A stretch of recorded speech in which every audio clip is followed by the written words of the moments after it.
can damage and even break several foot bones, which will make it difficult for the attacker to follow you. Now, if you get locked in a car trunk, try to send an SOS signal to people outside.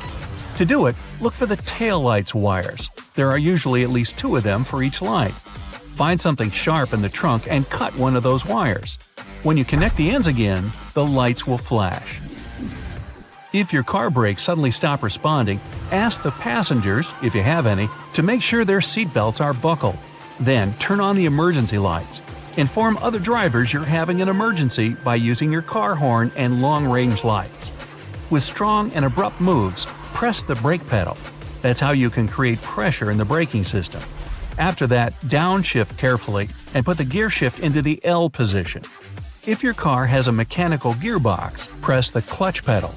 After that, use manual brakes, but do it very slowly. A sudden movement and your car will begin to drift. To slow your car down, you can also try to turn left and right going from one row to another. If you've fallen through ice into freezing water, try to get back to the edge of the ice. Don't pull yourself out by grabbing it. The edge will keep breaking and you'll exhaust yourself in no time. Kick your legs until your body is positioned horizontally in the water. After that, get out of the water and onto the ice like a seal. Once you've made it there, don't stand up. Remain spread out. This way your weight will be distributed over a larger area. Then the ice will be less likely to break. The most effective way to help a person who's choking is to perform the Heimlich maneuver. But what if you choke while you're on your own? Well, make a fist with one hand and position the thumb side above your navel but below your ribcage. Grab this fist with your other hand and lean over a table edge or a chair. Then start pressing into the upper part of your abdomen using fast upward thrusts. Repeat them until the foreign object pops out. Or you can stand on your elbows and knees and then throw your arms forward really fast.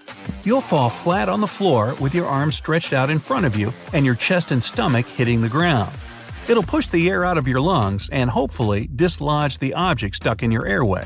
The whole process is going to be painful, but it can save your life. If you're at sea and spot a whirlpool coming toward you, don't panic. If you understand which way it's spinning, ride its side and use the whirlpool's current to catapult you out of danger. If you start fighting it, you're likely to get pulled inside. There's also a chance a whirlpool will dissolve or become weaker closer to the bottom. So if you do get trapped by it, take a deep breath and wait for an opportunity to swim away and up. If you're stuck in a falling elevator, lie down on your back and try to occupy as much space as possible. Your body fat and muscles are compressible. They'll absorb the impact force.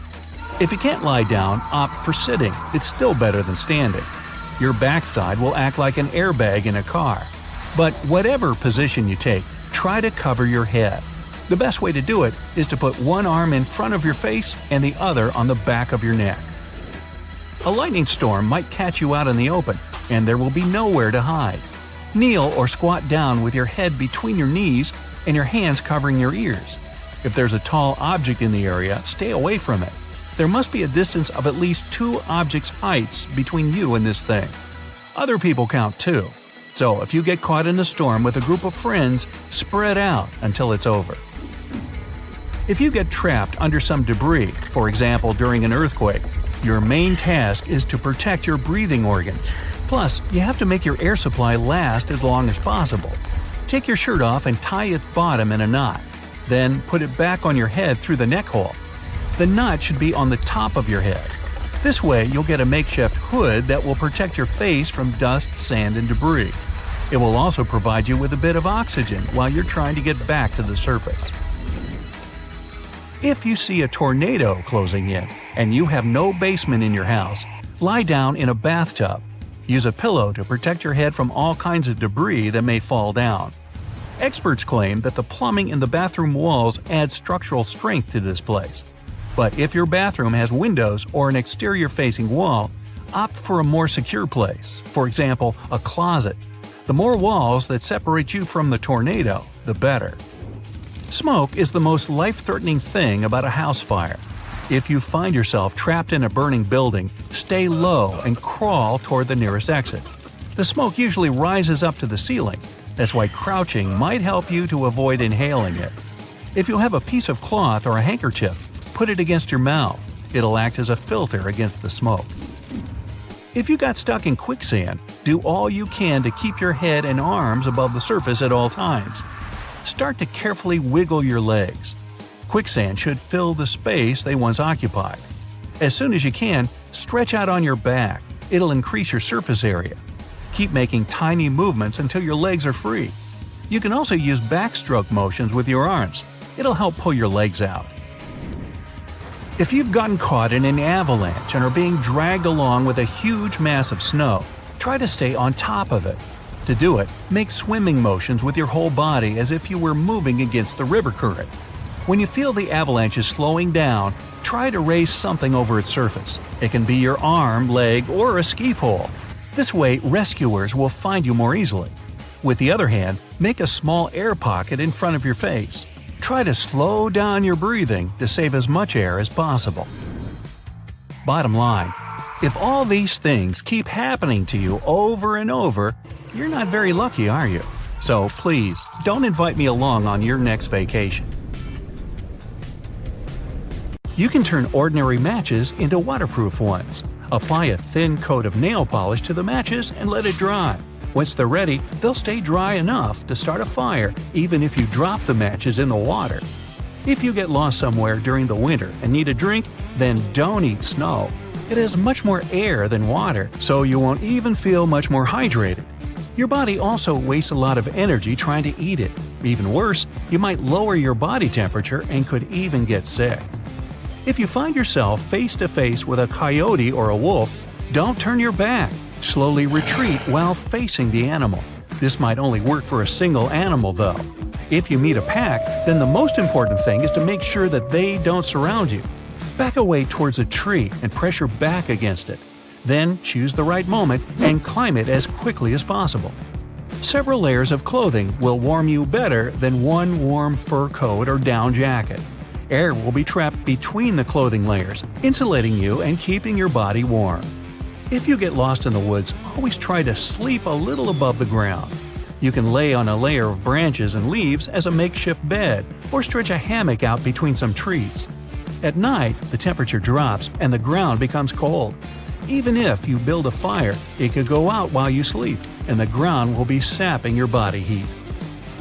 You're in a boat in the middle of the sea, no food, no fishing net, and you're hungry. It was supposed to be only a 3-hour tour. Well, guess what? You can catch fish with the help of shoelaces and any object – phone, watch, or keys. The shadow cast by the boat in the sea can attract fish, and a reflective object can work as bait. Tie your keys to your shoelaces and use them as a fishing rod. Even if a fish doesn't bite, activities like this are a good way to maintain a healthy mind on the open sea. A short meditation can save you from a panic attack. You need to focus on your breathing and try to slow it down. Your brain will quickly calm down and turn its focus away from the panic. Oxygen masks in airplanes work on the same principle. When you control your breathing, your attention is redirected away from whatever bad thing is happening. You can make a torch out of a log. Put a small log vertically, make a deep star-shaped cut on the top. Put dry grass, leaves, and sticks inside. Once you're done, set fire to the log and watch it burn for up to 3 hours. This should work the same regardless of the size and type of wood. Now, if you meet an angry grizzly bear, never try to run away because the bear can easily outrun you. Instead, lie down and don't move. Grizzlies only usually attack when they see a threat, so they'll often leave you alone if you show them that you won't cause them any problems. This only works with grizzly bears though. If a confrontation is unavoidable, back away slowly and use bear spray. If you don't have any, pepper spray will work similarly and should disorient the bear and scare it away. Or not. Don't eat berries or mushrooms in the forest if you don't know exactly what they are. They could be poisonous. If you have no other option, eat the inner bark of maples, birches, and pines to fill your stomach. Use a knife to cut away the rough outer bark and get to the softer white stuff. You can boil it to make it even softer, or cook it over an open fire to make a crunchy snack. And if you're really starving, You can look for ants. They might not be the most appetizing, but they're pretty nutritious. If you don't have a watch, you can use your fingers to find out how much time is left until sunset. Raise your hand so the inside of your palm is facing you. Your fingers should be between the sun and the horizon line. See how many fingers can fit in this space.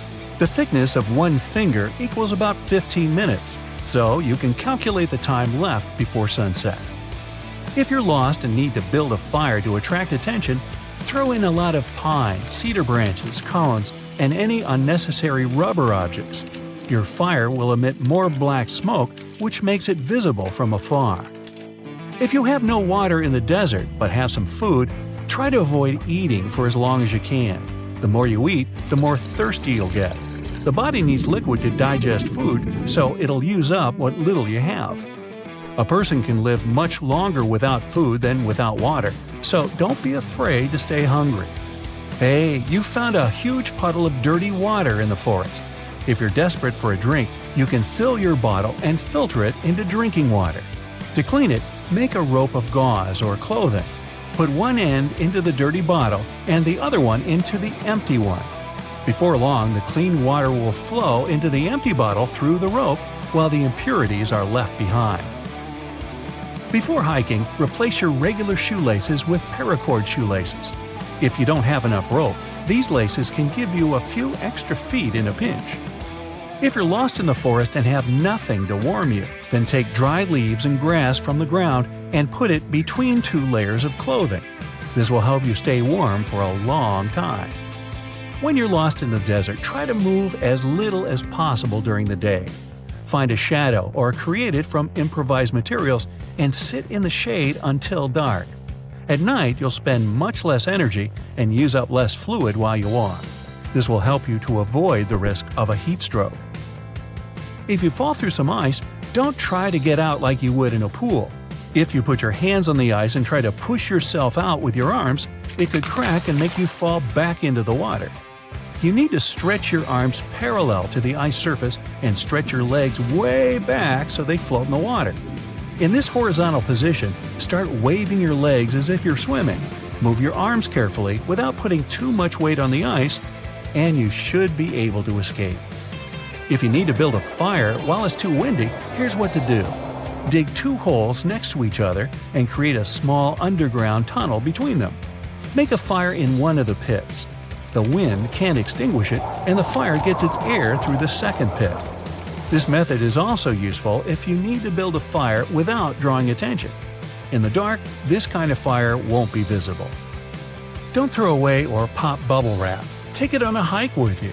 It will protect you from the cold better than even a thick blanket would. Those tiny air bubbles are perfect insulation. Just put it in between layers of clothing, and it'll stop any warmth from escaping. The plastic it's made of is also waterproof, so it can stop you from getting wet too.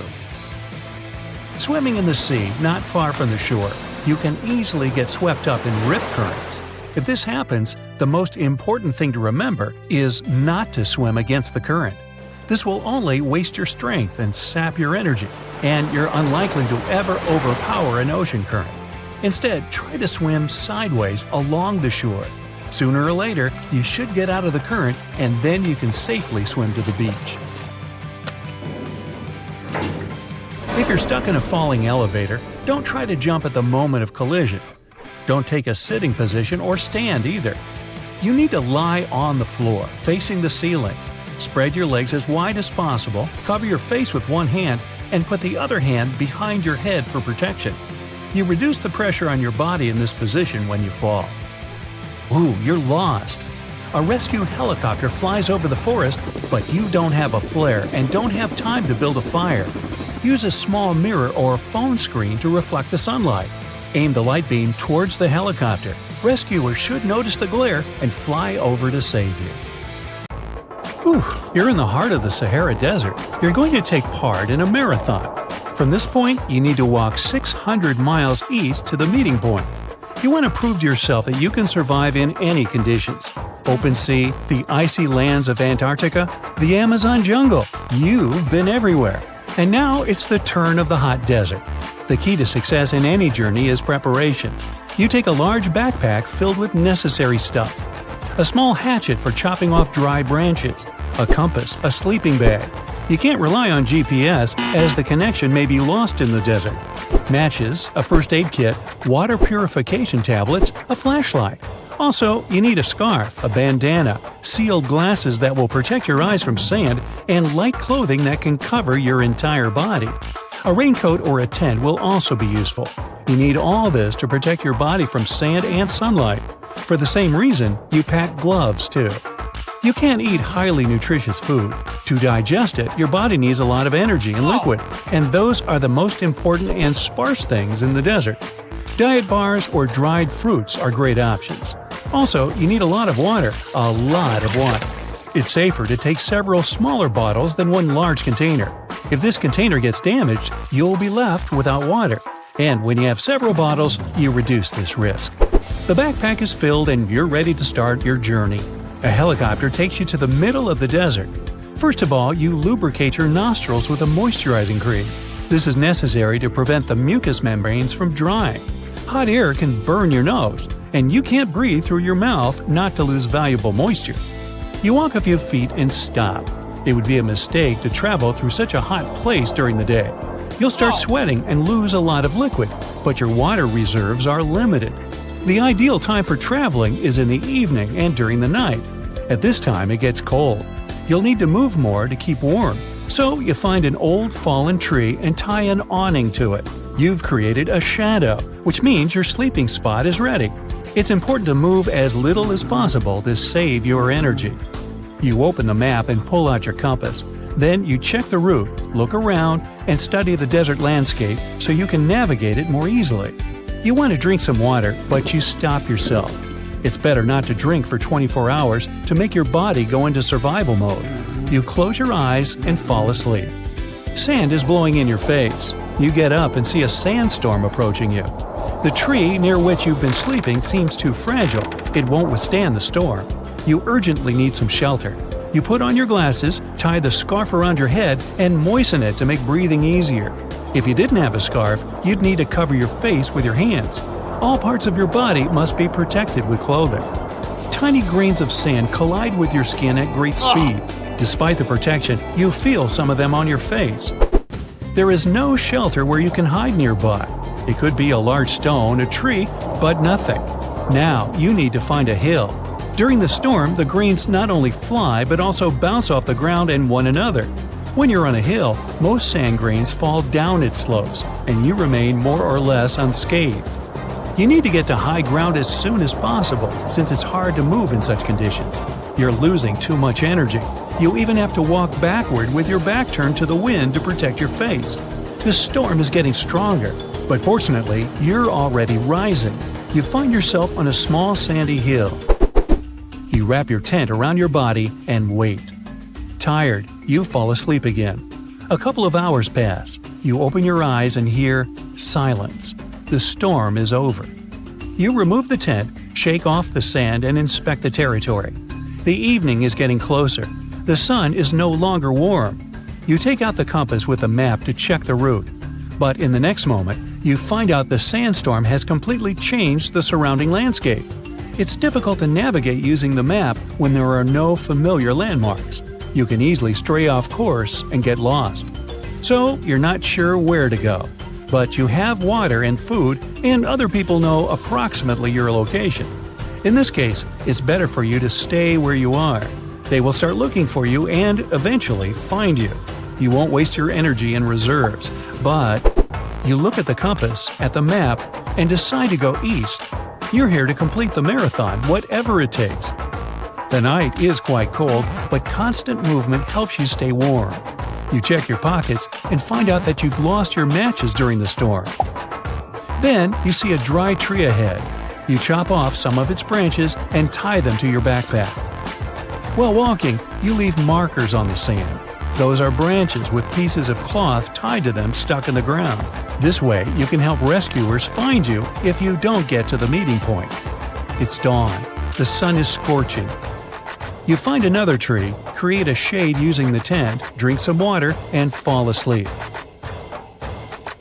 At night, you cut off the branches of the tree and again wander through the desert. It seems that you're lost. Your water is running out faster than planned. You're snacking on an energy bar, and your body demands even more water. The most important thing in this situation is to stay calm. Fear drains your energy. You try to imagine the desert as your home, and you know it perfectly. This gives you strength and confidence. You find the ruins of an old building and hide in its shadow. After that, you put the branches in one pile and set them on fire with a mirror. You need the fire so that rescuers notice the smoke. Unfortunately, there's no helicopter flying in the sky. You continue on your way the next night and discover that only one bottle of water is left. You try to eat as little as possible so that your body doesn't waste energy on digesting food. It makes you weaker. Now your goal is to replenish your supplies. To do this, you need to wait for dawn. Then you'll look at the sky, find the clouds, and go in that direction. Where there are clouds, there should be life and water. But very soon, you understand that the sun is too hot. You make a shadow again. Exhausted, you lie down and quickly fall asleep. The sun has changed its position and is now shining straight on you. Its heat wakes you up. You don't have any water left. You get up and look for some rocks or vegetation. You can get some liquid from grass, plants, or bushes.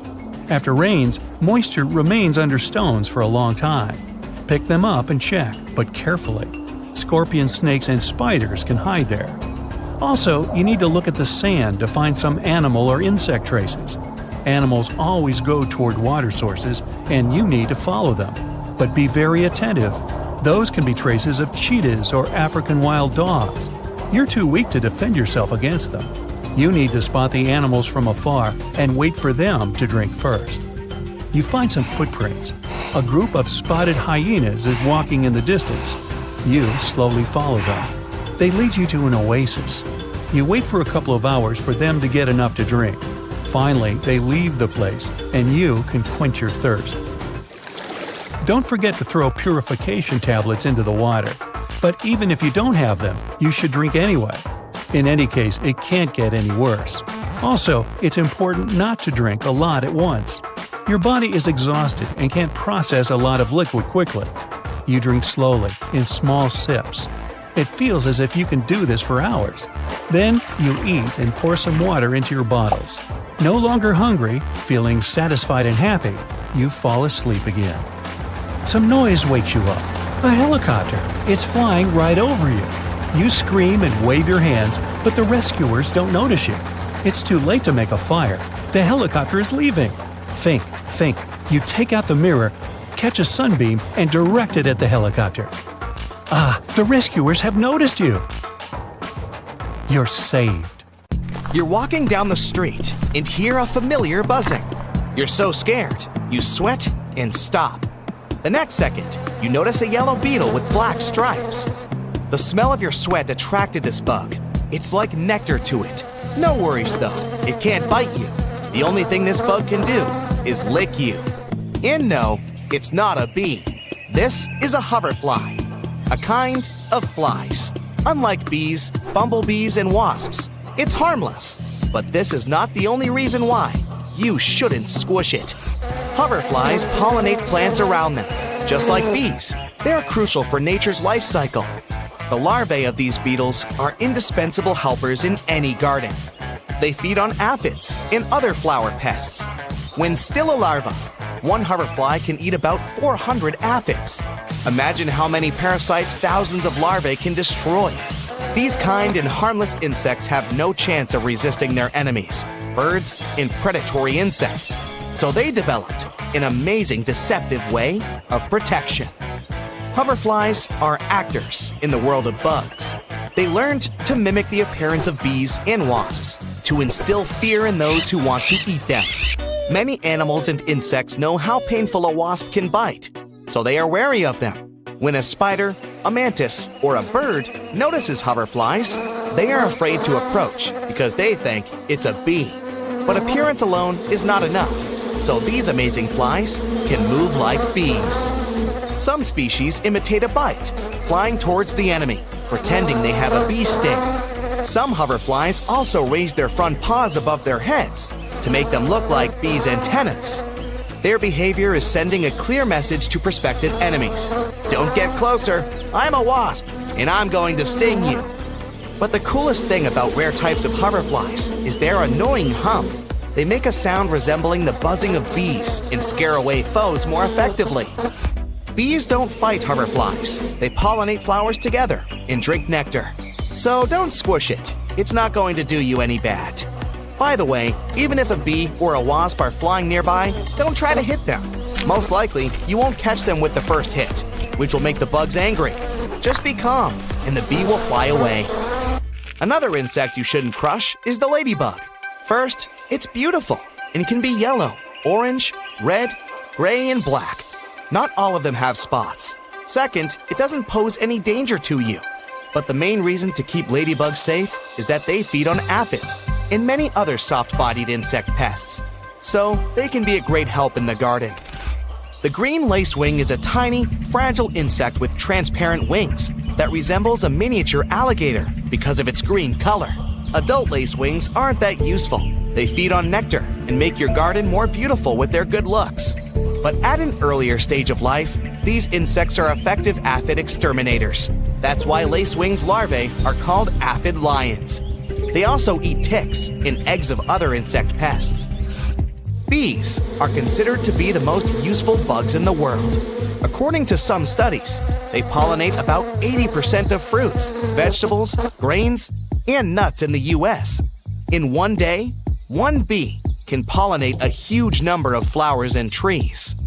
They also produce honey.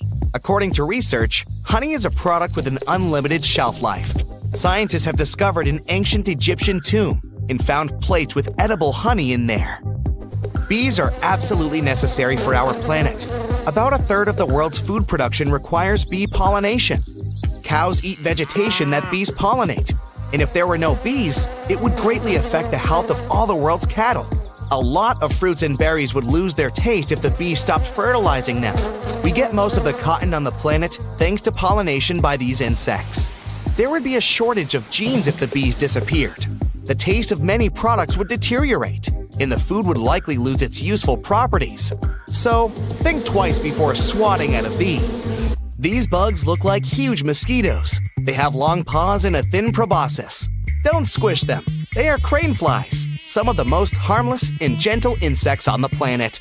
They mostly live near water and close to large vegetation in moist places. They don't bite anyone with their long proboscis, but use it to feed on the plant's nectar. Some species don't have a mouth and proboscis at all. They don't eat anything and live a short life. They use fat reserves they have accumulated while they were larvae. Some people believe if you see this insect, it's a sign the frosts are over, and spring will come soon. You shouldn't catch them because they are an important element in nature. Many frogs, birds, spiders, fish, and insects feed on crane flies. It's better to let a crane fly be someone's lunch than crush it.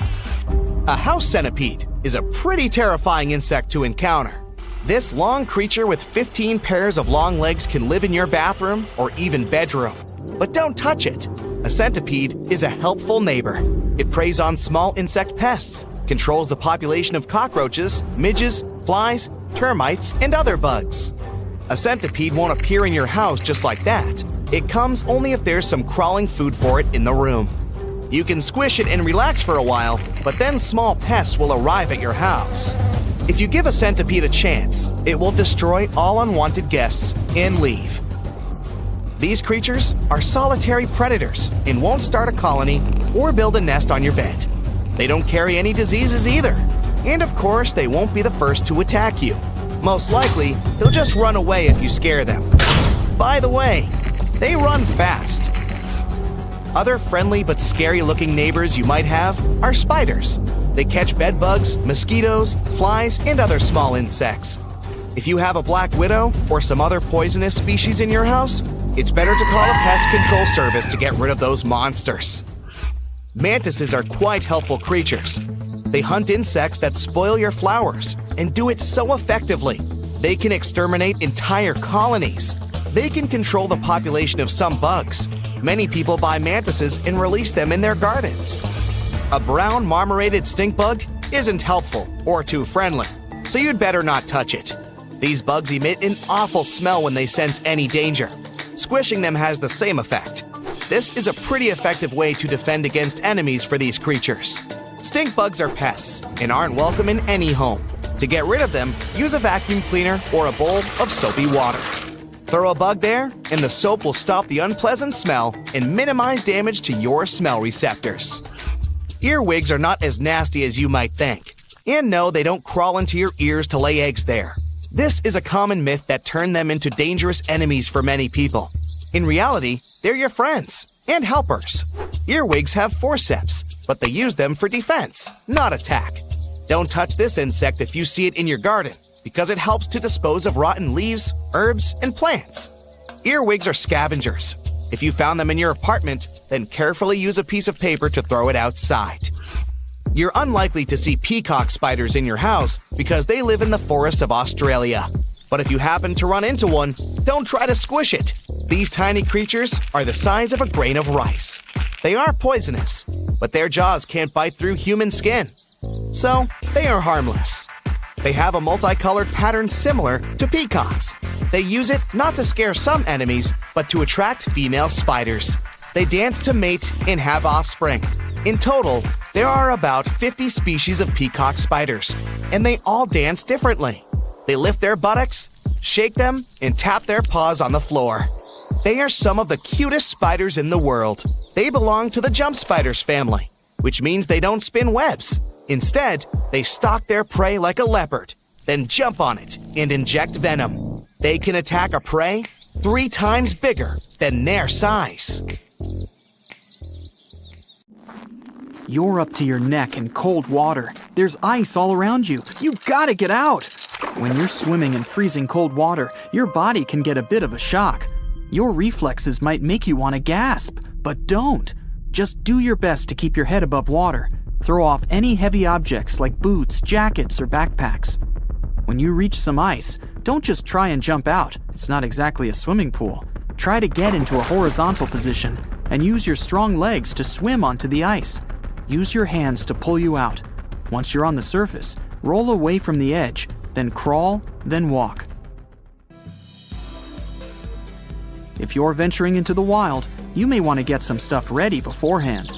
Make your own fire starter at home. Heat up some water in a pan, put a Pyrex container in there, and melt some paraffin wax inside it. Then take an egg carton and put some dryer lint in each section. Fill them with paraffin. Wait till it's all solid and cut out each little section. Just one of these little guys will make starting a fire way easier. Dental floss can be super handy for surviving in the wild. You can use it as fishing line with a can tab as a hook, or you can use it as a clothesline. Just stretch it between 2 trees. It looks kind of flimsy, but a single strand can hold up to 5 pounds. It's also quite flammable, so if you're having trouble starting a fire, you can use a few feet of floss to start it up. You can make a seriously strong rope using a simple plastic bottle if you have a good pair of scissors. Cut off the neck of the bottle so it looks like a tall and narrow cup. Then, start cutting it like some people peel an orange, round and round in a spiral. Try to keep it the same thickness the whole time. It'll be a lot longer and stronger than you're expecting. You can use it to tie sticks together to make a hut, or you can wrap it around your backpack in case it rips or something. Sugar might be damaging for your teeth, but it's got a pretty sweet superpower. Just pour some on a piece of cloth and use it like a Band-Aid. Oh, delicious. Mosquitoes can be a real pain, and there are loads of them around. You can make your own DIY repellent to keep those little guys away. All you need is an orange, a lemon, or any other citrus fruit.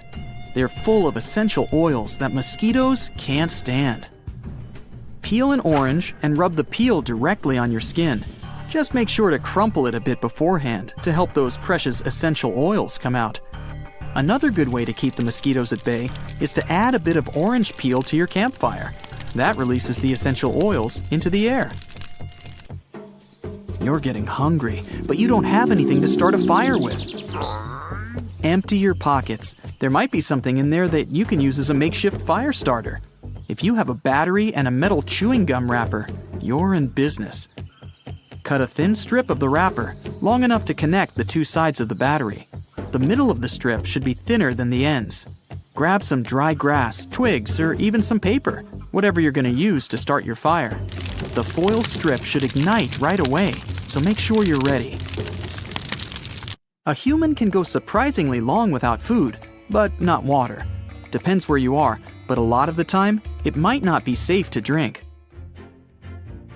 You can make a DIY water filter. Start with a fire.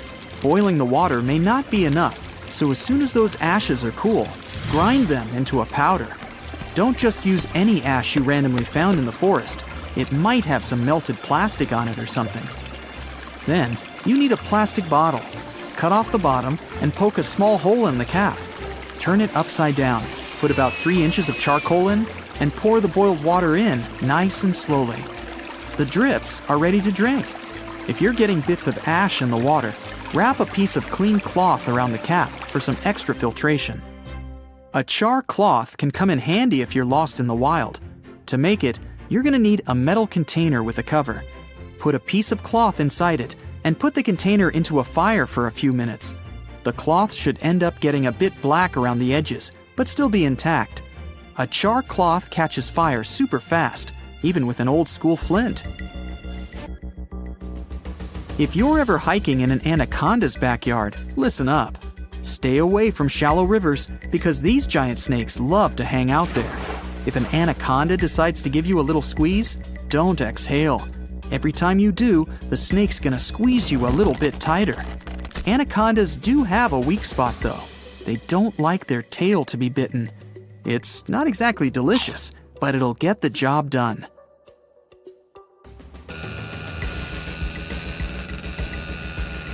Avalanches are pretty powerful, so remember these tips next time you're out on the slopes if things get a bit hairy. First off, cover your mouth. Use a scarf or some other piece of cloth, and don't let the snow in. Keep one arm straight above your head, and don't forget to dig out a little pocket in front of your face. That'll let you breathe for about a half hour. Get rid of anything heavy you're carrying, even if it's expensive. But make sure you hold onto your backpack. It's an extra layer of protection. And grab onto a tree if you see any. To get back to the surface, move like you're swimming straight up. Snow's just water anyway. If you ever somehow get trapped in a sinking car, don't panic and don't try to open the door. The water pressure from the outside will be too strong. You'll just waste valuable energy, and that door just won't open. The best way to escape is through the windows. Roll them down and swim away. If you're not a great swimmer, you can try to create your own makeshift flotation device, like a plastic bag with air trapped inside. Tie a knot in it and make sure it's tight. A plastic bottle would work great, but one probably won't be enough. You can also use a raincoat or a pair of those waterproof pants. You can even use an upside-down trash can. If you have some car trouble at night, out in the woods for example, you need light to see what you're doing. All you need is a bottle of water or a jug, or even a pickle jar filled with water. Just strap it on a headlight and voila! The water will spread the light so you can see better. Perfect for setting up an emergency tent or finding wood for a fire. Mason jars, those pickle ones, are really handy when it comes to storing matches. If you're camping in a forest, it's really important to hide those matches away, somewhere dry and safe. To make it even more convenient, make a strikeable lid. Cut off the strips on the side of your matchboxes and glue them to the lid of your mason jar. Before your next big outdoor adventure, make sure you're all stocked up on dark chocolate. Chocolate is probably the most delicious survival food, but it's also one of the best. It's loaded with calories and helps keep your mood up. Plus, you don't need a fork, plate, or fire to prepare it. Last one for today, people.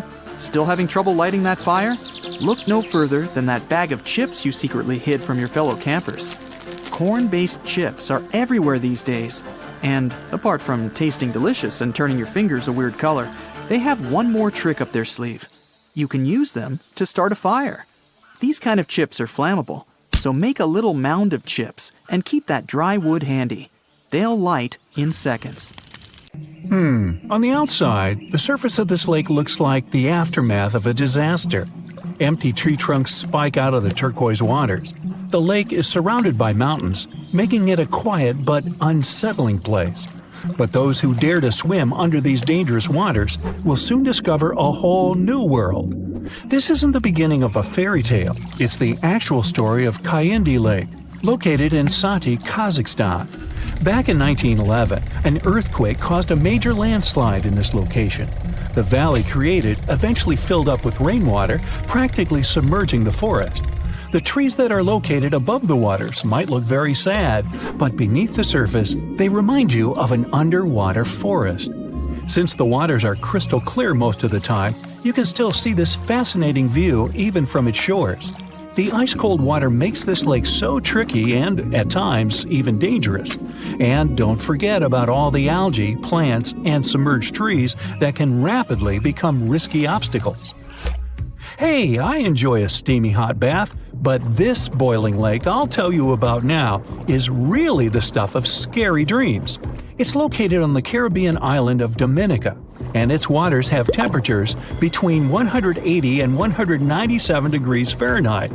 And that's just around the edges, since no one has ever dared to reach the middle of the lake to measure its core temperature.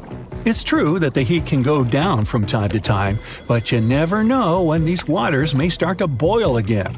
The place is also dangerous because of the gases it releases, such as carbon dioxide. It doesn't smell nice, trust me, but that's mostly because of the sulfur stuck in the steamy air. This seemingly calm lake also carries a dangerous surprise. Lake Manan, located in West Province, Cameroon. It's one of the few erupting lakes on the whole planet, similar to a volcano, and most of the time it does so without any warnings. Its last eruption dates back to 1894, when it caused serious damage. The chemical mechanism of such lakes works like a can of soda that you shake before opening. There are risky gases on the bottom of the waters, so any disturbance on the surface may trigger their eruption. Natron Lake in Tanzania may be beautiful to watch because of its unique reddish coloring, but it's definitely not a place you'd want to take a swim in. While the water is extremely salty, it also combines with algae, which, by the way, are responsible for the coloring. And that's not even the riskiest thing about it. Natron Lake has pH levels so high that they become corrosive. If you dampen a piece of dyed material in this lake, it'll soon be stripped of its color. These high levels of acidity can also cause serious problems to the human skin. It's not all bad for some creatures, as Lake Natron is the only home to over 2.5 million small flamingos. These acidic and brackish waters support their survival, so it's no wonder they like to stick around. Lake Nicaragua's danger factor has less to do with chemistry and more to do with its inhabitants. It's located on the border of Costa Rica and Nicaragua and is the largest freshwater lake in Central America. When you first look at it, you won't think it can be dangerous, but because of the bull sharks inhabiting it, I wouldn't recommend taking a swim. Sharks tend to be unpredictable and at times intimidating creatures. Plus, they will eat everything if needed. Scientists initially believed this species of shark was only found in this lake, but they soon discovered that people had seen the same sharks in the Caribbean Sea. These astonishing creatures not only cross a distance of over 120 miles to get here, but can also adapt to freshwater, something not all fish can do. Belize's Great Blue Hole may seem alluring to divers. I mean, it has a gorgeous deep blue color and is pretty close to the mainland, about 62 miles. The problem is that beneath the surface of these tranquil waters is a mixed-up series of tunnels which contain many types of coral and other wildlife. These caves are what makes diving through the Great Blue Hole tricky. More so, specialists discovered that deeper into the waters there are fewer and fewer creatures. Why? Because of a hidden layer of hydrogen sulfide that spans over the whole width of the sinkhole. Since there's no oxygen, no creature can ever survive this deep into the hole. Lake Lanier is the largest lake in the state of Georgia. It has a lot of visitors each year, about 11 million, so that's about the same number as visiting the Louvre Museum in Paris.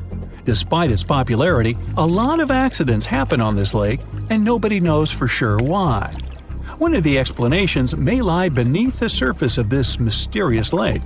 There's a lot of debris and rubble in there, along with random objects that have been tossed in, like boats, lawn chairs, and even fishing wire. All this creates a tricky underwater obstacle course. With the added low visibility on the surface of the lake, this place can become risky to navigate. Another one of those lakes that looks like someone might have overdone with editing is the Grand Prismatic Spring, located in Yellowstone National Park, which stretches into the states of Wyoming, Montana, and Idaho. Swimming here is completely prohibited. Why? It's 189 degrees Fahrenheit in the center, almost close to boiling temperatures, and the outermost ring reaches around 131, hence the colors. Since the center of the water is way too hot for any life to make it, there's nothing clouding the surface. The lack of any living organisms here creates that vivid blue that looks almost painted over. On the small Mediterranean island of Cyprus, there's not a lot of rain during the summer. That's why some bodies of water here become so dry that in certain areas they get covered in a layer of baked salt. It's the case for the Larnaca Salt Lake. Now don't be fooled by the eerie landscape. These lands can easily become a trap. That's because it's easy to get confused about what's actually a dry surface and what's just a thin layer of salt on top of water or mud. More so, underneath the crust are salt crystals, which can cause problems for people's skin. Samisan Hole is one of the most dangerous places to swim in the whole of Thailand. It's because it's very deep, reaching 280 feet, and gets extremely dark. At certain points, as divers get lower, they can even reach places with zero visibility. No wonder a lot of people get confused and can't seem to find their way up anymore. The largest lake in Africa and the third largest lake in the entire world is called Lake Victoria. Not all of its waters are unsafe for people, but some regions can rapidly cause problems. Why? Particularly because it has its own isolated weather system, and that makes the weather really unreliable. It can go from bright and sunny to terrible in a matter of seconds. I mean, who would want to get caught swimming in the middle of a storm, right? Pustoye Lake is located in Siberia, so I'm guessing I don't need to tell you the waters here get extremely cold. But if you look at the lake, there's nothing out of the ordinary with these waters. Is that completely true?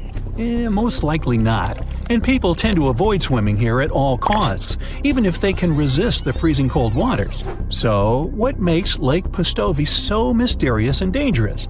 Well, nothing seems to want to live here, and scientists have yet to discover why.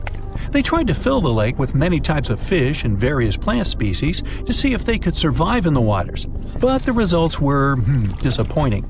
Since we don't know exactly what makes it so difficult to survive here, don't go running for your swimming trunks just yet. It's best if you stay away. Hey, you don't have to tell me twice. Let's head to the Middle East. There's a large desert here, and it's completely dark, except for one spot. It's a big circle that glows with a bright orange light, the Darvaza crater, and it's just a giant gas burner. Years ago, geologists found gas here, and they started mining for it. But when they excavated, they came across a void underground. The void collapsed, and it formed a crater. It's as wide as half a soccer field, and as deep as a 5-story building. Gas began to come out of the cracks in the crater, and since animals were often grazing near this place, the geologists decided to set these gas streams on fire to exhaust the source. Geologists thought the fire would be over in a day or two, but if you come here now, you'll see this gateway to the underworld is still burning, and it's been going on for almost 50 years. In 2013, a man descended to the bottom of the burning crater for the first time. He collected many different samples there, and scientists were able to find bacteria that aren't found anywhere else on Earth. They're quite comfortable at the bottom of this endless burning frying pan. In 2009, a man in L'Aquila, Italy, saw flickering lights dancing above the stone street. He immediately knew what to do and moved his family to a safer place. Only seconds later, a massive 8.3 magnitude earthquake hit the whole region. His knowledge of the strange lights saved his and his family's lives. So, what are those mysterious warnings? For centuries, people interpreted the lights as something otherworldly. The scientific community didn't take them seriously, just put them down to a false recollection, a mind trick, or pure imagination. With the introduction of surveillance cameras and smartphones, the amount of evidence grew enormously. Now the connection was obvious. Lights appear and an earthquake hits. So, experts finally started taking it seriously and started digging for the truth. But after years of research, to this day, geologists are still not fully sure what the source of the lights is. But they have recognized 5 types of them. Bright flashes that light up the sky, looking like storm lightning or a strong camera flash. Rays in the sky that can look like light columns. Different-sized flames that come through the ground. Diffused glows over the mountains. And slow-moving balls of light that can be misinterpreted as ball lightning. Another equally little understood atmospheric phenomenon. These are literal balls of lightning that can float and explode, leaving a sulfuric odor behind. But unlike ball lightning, these spherical EQLs seem to be harmless, if you don't count what's coming afterward. But with all these types of lights, experts can't know how exactly they're connected to earthquakes. They don't only show up before one hits. Some have been reported during and after earthquakes.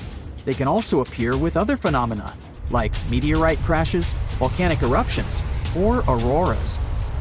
For now, scientists can only come up with theories to explain the unexplainable. One of the recent ones claimed the lights were electric lines being broken during an earthquake. But this theory doesn't explain how the phenomena was observed hundreds or even thousands of years ago. Like the ancient Chinese tale of dragon-looking clouds appearing in the sky as a warning of an upcoming quake. Or how an ancient Roman historian reported huge flame-like lights bursting out just before a huge earthquake occurred. The electric line theory was quickly dismissed. Another theory suggested it was escaping gas. During an earthquake, the underground rocks expand and shrink under pressure and heat. This opens and closes small spaces between them. Different gases make their way through these new openings. Radon, for example, can get released during seismic activity. It can ionize the air, making it electrically charged. But radon doesn't do it enough to create bright sparks of light. This theory is close, but doesn't quite hit the mark. One of the most accepted theories is that it might be from electricity traveling up from underground. When underground igneous rocks, ones that form from magma deep within the earth, are under stress, they release ionized, or electrically charged, oxygen. It travels through the surface and up into the atmosphere, where it creates a localized electric field. That can produce brief flashes of visible light. Some aren't even that quick and can go on for minutes at a time. So, there you are. You've been driving for hours through the night. You didn't have any chance to sleep, so your mind is hanging by a thread. You stop the car and go out to stretch your limbs. And then, you look up into the sky and see a beautiful sunrise. Whoa, wait! There are 3 suns in the sky! You rub your eyes, but nope. There are still 3 bright stars in the sky. No, our home star hasn't been torn into 3 pieces, nor has it been visited by 2 other stars. This is called a sundog. It occurs mostly during severe frosts. Small ice crystals in the sky bend the light. As a result, you may see 3 bright spots in the sky instead of just 1. This phenomenon is officially called a halo. Usually, it's just a circle around the sun. You can even see a halo at night, too. Just look at a street lamp, and you'll see a bright circle around it. Sometimes, a halo can take on a fancier shape. If there's a lot of ice in the air, the light is warped even more. Just like in a room with a dozen mirrors.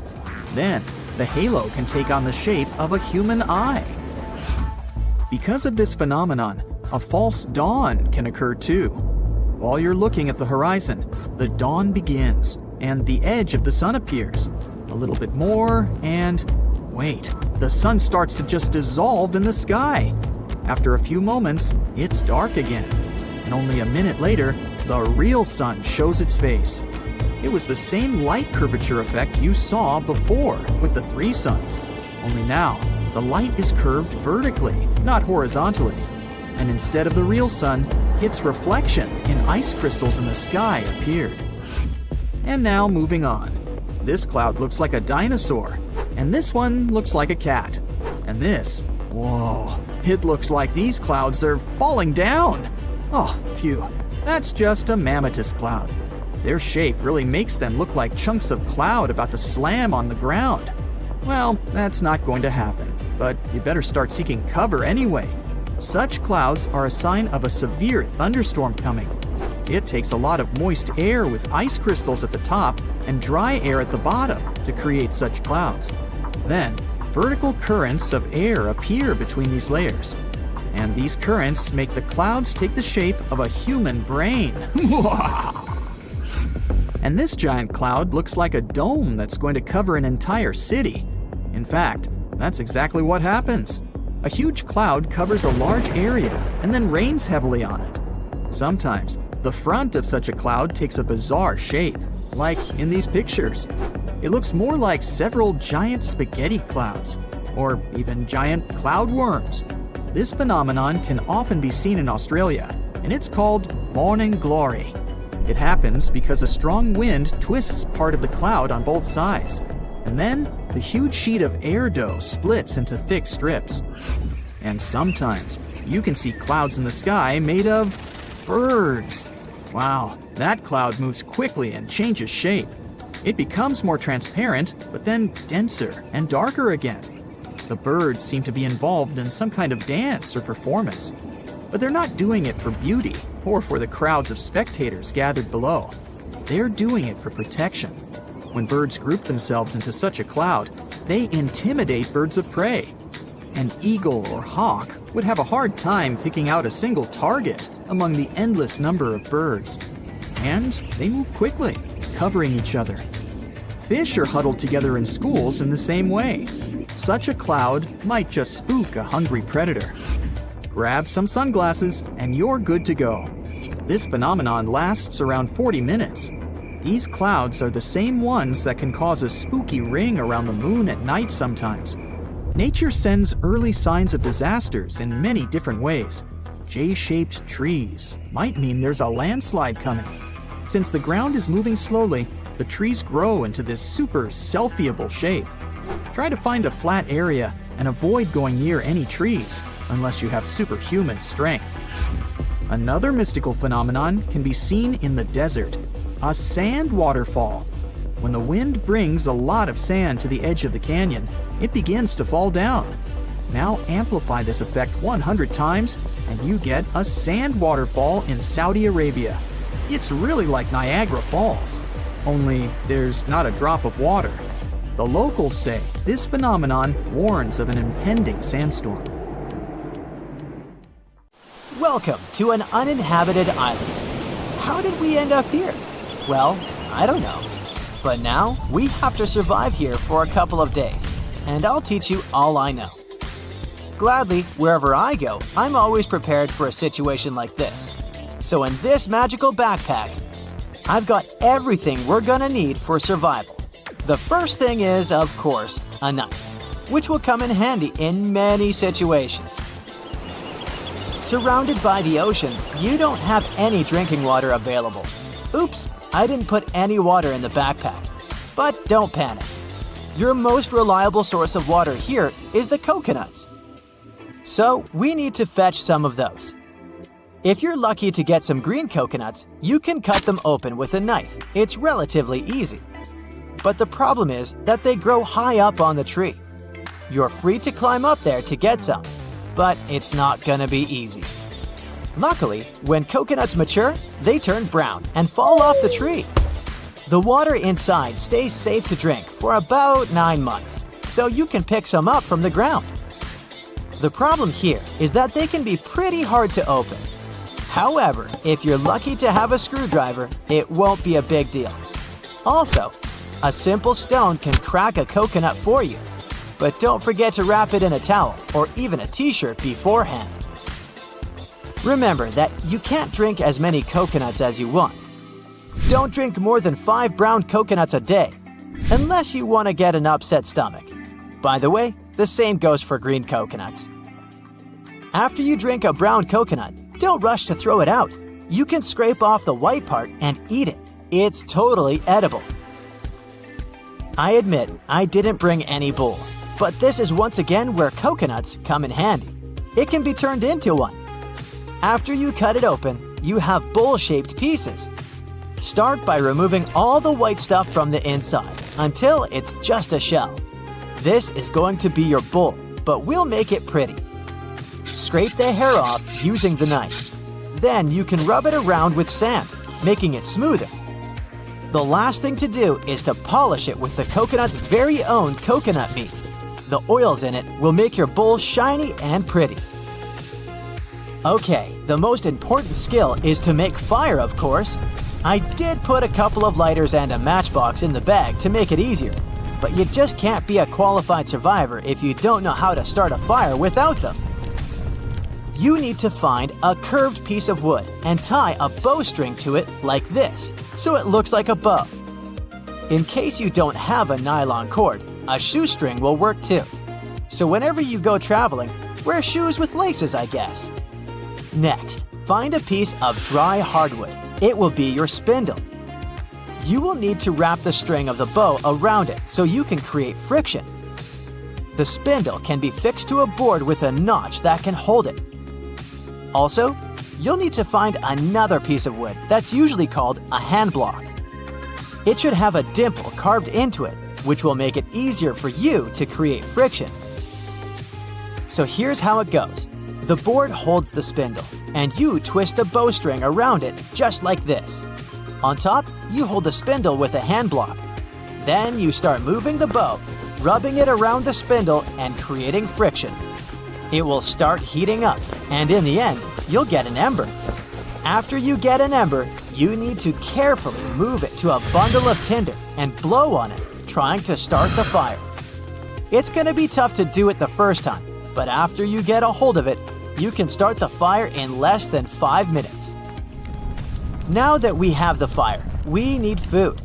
The obvious choice is to go fishing. So in my magic backpack, I have a fishing kit. It's just a small box with some hooks and strings, but it's gonna be a tremendous help. The rest is just practice and skills. If you manage to catch some, you need to cook it, and that's the easy part now that you have both fish and fire. Wrap your fish in coconut leaves, tie it up with bark, and put it on the coals of your fire. Wait for about 20 minutes, but before eating, make sure it's well cooked. Just pierce the fish at an angle with a fork or a toothpick and twist gently at the thickest point. If the fish is cooked, it will flake easily. Bon appetit! Everything changes when the sun goes down. You have to be prepared for the night. So, during the day, you have to make a shelter out of sticks and palm tree leaves. Pieces of bark can be used as strings, but it's also a good idea to walk along the shore and see what gets washed out. There can be a lot of trash there, and some of that can be useful. If you go to an island, you need to have devices that will help you not to get lost. I have something here. It's a multifunction water-resistant watch I got on Amazon. Apart from the time, there's also a compass, a thermometer, a scraper, a whistle, and even a fire starter. Yeah, you don't really need to spend 2 hours with the sticks, but I wanted to teach you. So take the watch with you as you go into the jungle. We need material for the shelter: sticks, bark, and palm tree leaves, which are actually harder to pull off the tree than you may imagine. So dry ones on the ground work too. Make the roof of the shelter using palm tree leaves, but also put some on the ground for you to lie on. But be careful. Make sure that the leaves you're using are free of snakes, spiders, or scorpions. You don't want any of them in your bed. The other thing is that at night, insects and many other creatures come out, and they will be very happy to join you in your shelter. So the fire and termite mounds around the shelter will help to keep at least some of them away. Others can still sneak in and climb under your clothes, walk on you, and bite you. So, time for the magic backpack. Here, I have a survival sleeping bag. Being just 4 inches long, it doesn't take up much space, but it's tear-resistant, waterproof, and keeps your body heat inside. Plus, it has sealed seams, which will keep out water, wind, and any insects. You can find it on Amazon. Also, don't build the fire right in front of the entrance of the shelter. In this case, you might end up breathing smoke all night. And now you're all set. Just a couple of tips on how to survive. Your phone, which is probably the one thing you'll have with you, is pretty useless here. But not exactly. The screen of your no-signal cell can be used to reflect sun and moonlight to send SOS signals. Second, in conditions when you don't particularly have much water resources, try to keep your body cool. So just walk in the water once in a while so it doesn't get overheated and so that you don't get too dehydrated. And, of course, always have a first aid kit with you. It's the last survival thing I have in my backpack. Also from Amazon. It's a water-resistant bag with a pair of scissors, band-aids, tweezers, bandages, and so on. Pretty useful stuff in the wild. Happy survival, even though I hope you'll never have to do it unprepared. Well, you finally made it. After all that training, you're ready for your first skydive. Full of confidence, you reach the door of the plane as it gets to 12,000 feet. You step off into the air, but at the last second, you hear the instructor screaming something. Sorry, I didn't check your chute. Well, you can't hear him as you drop away from the plane, seeing only his concerned expression. Well, feels like something has gone wrong. You pull the handle to release the parachute, but it hasn't deployed correctly, opening into a big wad, and you're now spinning faster and faster. You're getting dizzy, but you need to pull yourself together. Each second is crucial, and from this altitude, you have less than a minute to act. You throw yourself into the Bowman formation, spreading your body out with your arms and legs forming a big X. This creates a little more drag, allowing you to stabilize a bit. Hey, this whole thing is a drag. Now you have more time to get to your emergency reserve chute. Still dizzy from spinning, you try to remember where it is. You grab what you think is the right strap and pull it hard. Oh no, that's a leg strap.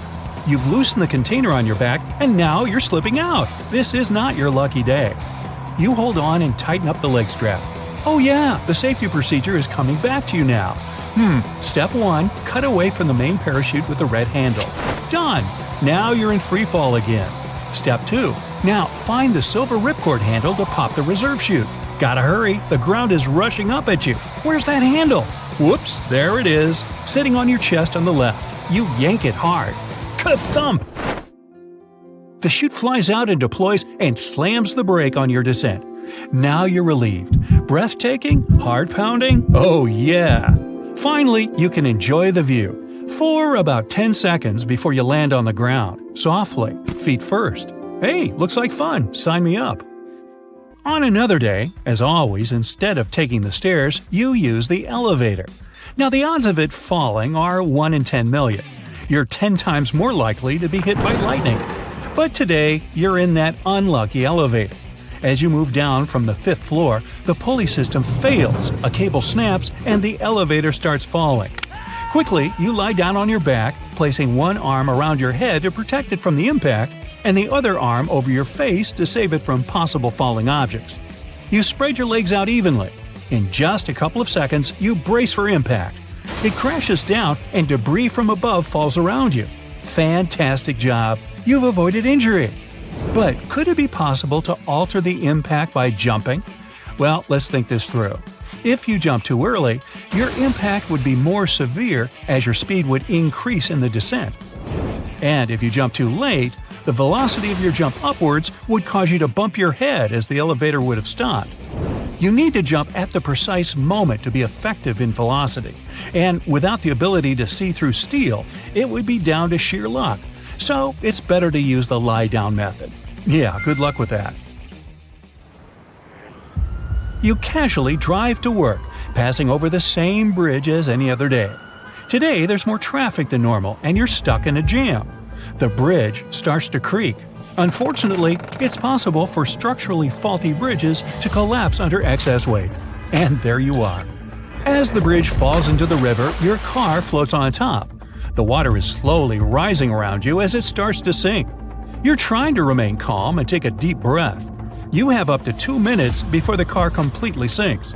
You need to act fast and roll down the window. As you take off your seatbelt, you notice the water has risen above the windows. You try to roll them down, but they're stuck in place from the pressure. You've missed your opportunity. You're sinking further down and thinking about opening the door.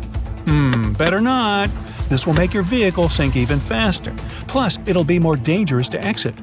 The car hits bottom, and the water is slowly entering it. You try to open the door, but the pressure is so intense that it won't budge. You think about the water coming in. Maybe if you waited until there's enough water inside, it could regulate the pressure, allowing the doors to open. But with the limited air that would remain, and if the doors still don't work, that's too much of a risk. Your only choice is to smash the window. You can do it easily due to the water pressure, and it spills in quickly. You take your last deep breath while holding onto the window frame. The car fills in quickly, and the suction suddenly stops. You pull yourself through the window and place your feet on the car, push upwards, and swim to the surface.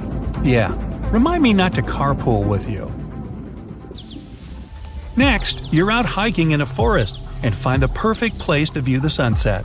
You take a photo, and it looks great. But wait, which way is it back to camp? It's getting dark, and you have no idea how you got here. You check your phone. It has a map, so you'll be fine, right? Well, you've taken way too many nature pics, and the battery has run out. You can survive up to 3 hours without shelter in harsh weather. You can go without water for 3 days, and up to 3 weeks without food. You need to address your next actions in order of importance. So your first task is to build a shelter. You lean a large stick onto a tree for the roof support. Then you build 2 walls on the sides, making a sturdy frame. There are plenty of leaves in the forest, and you cover the roof with heaps of them for insulation and protection. On the inside, you build a nice leafy mattress. You enter and wait until morning, hoping to have a relaxing sleep. Well, you've slept horribly, but there's no time to leave a review on your booking app. The next task is finding water. You follow a clear decline in the land, eventually finding a stream. Clean water? Check. You continue to walk with the stream's flow, hoping it leads you to a river. You are more likely to find people and signs of civilization along large collections of water. Hours pass and your belly grumbles. You look around for tasty snacks. There are berries and mushrooms, but you don't recognize them. So it's better not to eat something if you're unsure whether it's poisonous. You search under old logs and branches for bugs. You've found some mealworms that can be eaten raw. Some insects, when cooked, can be a major source of iron, protein, and vitamin B12. You look at them and your appetite goes away. Maybe later. Finally, the stream connects to a river, and just ahead of that, a bridge. Not the one that fell down. Well, the struggle is over. You throw the bugs away and begin the next adventure, finding a diner. Yeah, we're not going camping together either. Next, you're walking in a field. The wind is picking up, and not far away, a tornado is forming. You start running away from it, but you can't outrun it as it travels up to 60 miles per hour. Your main concern isn't the tornado itself, but the trees and buildings that the twister takes in, turning them into dangerous flying objects. They fly at crazy speeds as they're carried by fast winds, reaching up to 300 miles per hour. You look for shelter, but there's nothing available. Your only possibility is a ditch that's not surrounded by trees or other breakable objects. You lie wedged in a ditch and cover your head with your jacket, holding it down with your arms for protection. While lying flat, with that thundering noise around you, you feel like you're in a giant jet engine. It's a terrifying sound, but luckily, you're not in the tornado's pathway. You can hear the small debris whistling over your head, and many make an impact, thudding all around you, but thankfully they miss. Suddenly, everything goes calm. You lie there controlling your breathing, trying to relax. You don't get up, not yet, as the worst may be yet to come. Tornadoes can last from several seconds to up to an hour. you're not taking your chances and remain in your ditch for the full hour. But finally, when it's clear that it's gone, you dust off your jacket and head home. Meanwhile, you're really bad luck, so I'm removing you from my contacts and unfriending you on social media. And I'll do that once I get out of the hospital. Hello, distinguished guests, and welcome to Aquarium Bright. Here, you will get to see the most dangerous sea and ocean creatures. But don't let what I said mislead you. It's very well possible for you to come across one of these underwater animals during a walk on the beach. So, take a look at them carefully now, and you might just avoid a disaster. Is it fish or is it stone? What you're looking at is commonly known as the stonefish, but its fancier names include the dornorn and the sinancia. If you're into diving and observing the underwater, you might already have come across one without noticing. Its appearance makes it almost impossible to distinguish it from a real stone due to its gray coloration and mottled appearance, especially if you're wearing fogged snorkel goggles, so you better pay attention because otherwise the consequences can be unfortunate since stonefish are the most venomous fish known.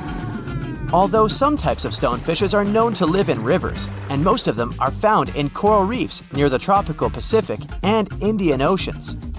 Their needle-like dorsal fin spines stick up when they're disturbed or threatened and inject the poison they contain.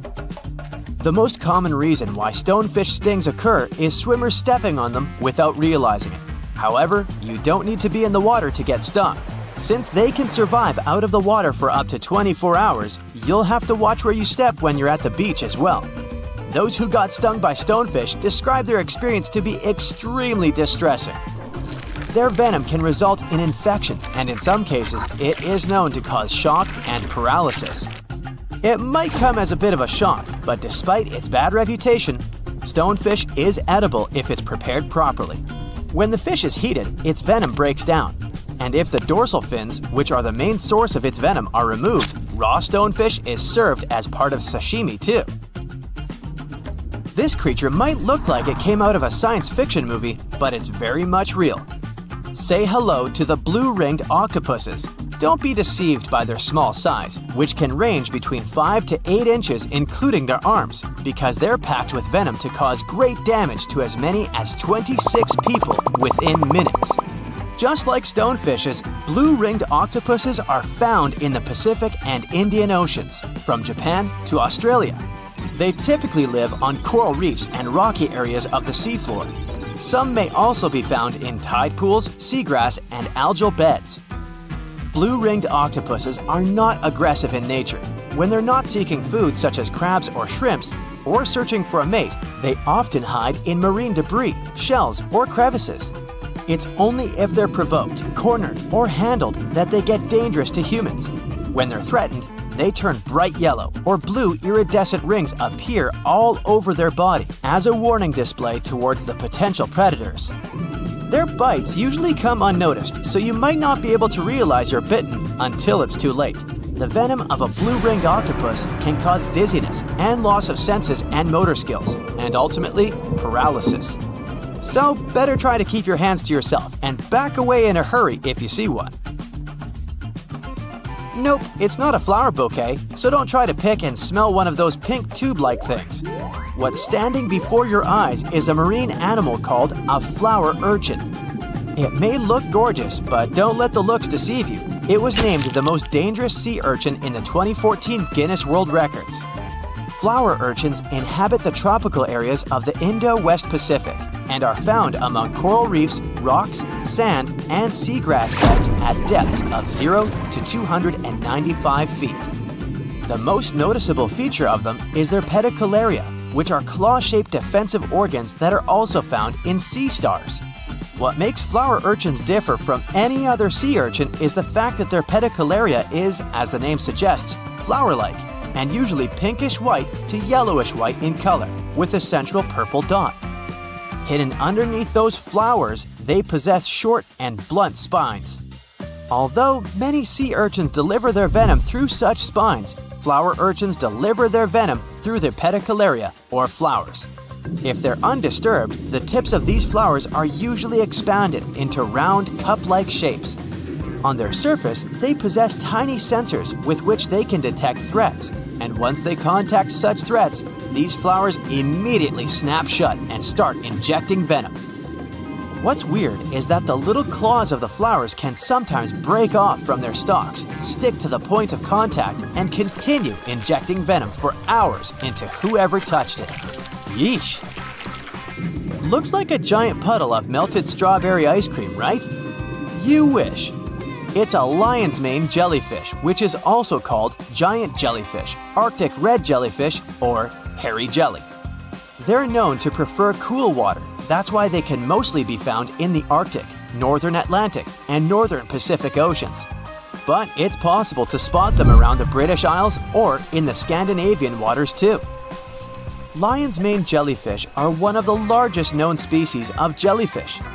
They get their name from their long, flowing hair-like tentacles and can reach lengths up to 10 feet. And although the average bell diameter of a lion's mane jellyfish is around 20 inches, they can sometimes attain a diameter of over 7 feet. The largest lion's mane jellyfish recorded was seen in 1865 off the coast of Massachusetts. It was measured to have tentacles around 125 feet long and a diameter of 7 feet. To help you picture it, this is longer than a blue whale. Lion's mane jellyfish hunt by extending their tentacles outward and creating a trap to catch their food. Since they have around 1,200 stinging tentacles, the fish would have to be extremely lucky to be able to escape them. The sting of a lion's mane jellyfish is usually not life-threatening, but you would still want to avoid swimming into its tentacles because it can be very painful to humans. And if you see one washed up on the beach, better not touch it because it can still deliver a sting long after they've been on the shore. Fun fact, the lion's mane jellyfish appears in the Sherlock Holmes story, The Adventure of the Lion's Mane, as a suspect. But don't worry, we won't give you any spoilers. The last marine animal you're seeing now is a sea snake, and yes, they are different from eels. There are 69 identified species of sea snakes. Most of them can be found in the tropical and subtropical waters of the Indian and Pacific Oceans, and they have been around for millions of years. To make things easier, scientists have separated all different species of sea snakes into two categories: true sea snakes and sea kraits. Whereas true sea snakes spend almost all their time at sea, sea kraits can spend some time on land as well. If you see a snake on the beach, you can tell whether it's a land or sea snake by looking at its tail. If it's paddle-like, then that's a sea snake you got there, but make sure to keep your distance in both cases. All sea snakes need to surface regularly to breathe since they have no gills. That's why you can come across one while swimming. If that happens, you better swim away as fast as you can because most sea snakes have more venom than the average cobra or rattlesnake. However, since they only attack if provoked, bites are quite rare. One more cool fact about sea snakes: they are the only reptiles to give birth in the oceans. The majority of sea snakes keep the eggs within themselves and give birth to nearly fully formed snakes while swimming. That's except for the yellow-lipped sea krait though. They come onto land to lay eggs of their little ones. Remember the stonefish from the beginning of our tour? They're hunted by sea snakes. Blame the food chain. Alright, so here's the situation. You're walking home after a night out with friends. That's when you hear footsteps behind you. You turn around to see someone walking toward you.